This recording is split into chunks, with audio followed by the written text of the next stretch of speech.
Alright guys, so I hope you're doing well. I'm sorry I did not post this yesterday. I tried to make it at the end of school on Wednesday before I had to leave. And with teacher-parent conferences going on, there was like 30 announcements, so I couldn't make a video while all of the announcements were going on intermittently over the course of a 3-hour period. So, good news for you is this will be nice and short and sweet and to the point.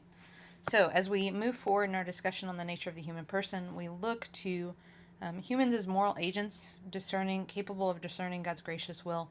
Kind of this being the capstone of our summary on mankind post the fall and our coming to understand Him through both divine revelation and natural revelation. We see man acting as a moral agent with this capability of observing the transcendent and discerning its motives. Most of us, I believe, ended on this slide. I think one of my classes did not, so if you already have, just give me a moment.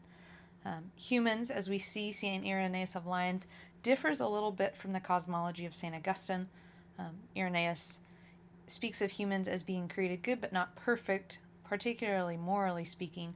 He sees that humans are introduced into creation in a childlike state in need of development and perfection, rather than willfully disobedient adults as St. Augustine really primarily sees them. So we still have original sin as this will against the good, against God, but more in a childlike state rather than this advanced development of human intellectual state. Irenaeus also sees the world as a classroom for spiritual development and sanctification, which really does match up with God's pedagogy as father to children, which we see throughout the Old Testament. The incarnation, which next year I may move this unit before Christology because I think it makes a little bit more sense, because it builds into this idea that the incarnation serves as a compelling sacramental sign. So we've looked at Christ already, who he is, what we know of him. And Christ's incarnation is really the foundation of all sacraments. The profound beauty and meaningfulness of a life lived in sacrificial service to God is what Christ does in the incarnation. Like he makes tangible, he puts flesh to the very love in which the Father is calling us to. So the whole sacramental life, this whole idea that God calls us back to himself through creation, through matter, is really founded upon Christ becoming incarnate himself sacramentalizing. The ineffable becomes effable in Christ. So continue to move forward. God creates, we see a world set apart from himself. Okay, we come to understand this from Genesis, with a hope of eventually entering into authentic, uncoerced communion with it. And he had this with us with a moment prior to the fall, but when man falls, he loses this. However, the incarnation manifests once again this ultimate act of love and persuasion, drawing humanity back to God. Why does God die? Why does God take on flesh?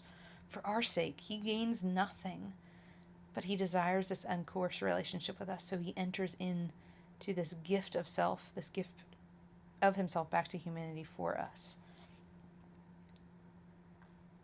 We're actually going to skip this question. It is in your note packet, and it's a good one for us to talk about, but we're going to forego it because I'm not in class and you're listening to this on a video. I believe you have a moment to answer, a space to answer this one below, though.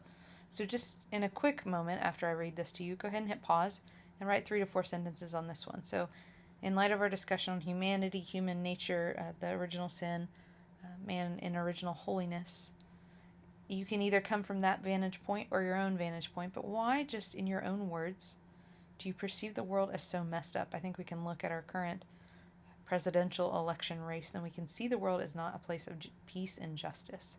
So from your own worldview, whatever it might be, why do you see the world as a place that is in such need of help right now? Why is it so messed up? So if you want to go ahead and hit pause, write a few sentences, and we'll come back.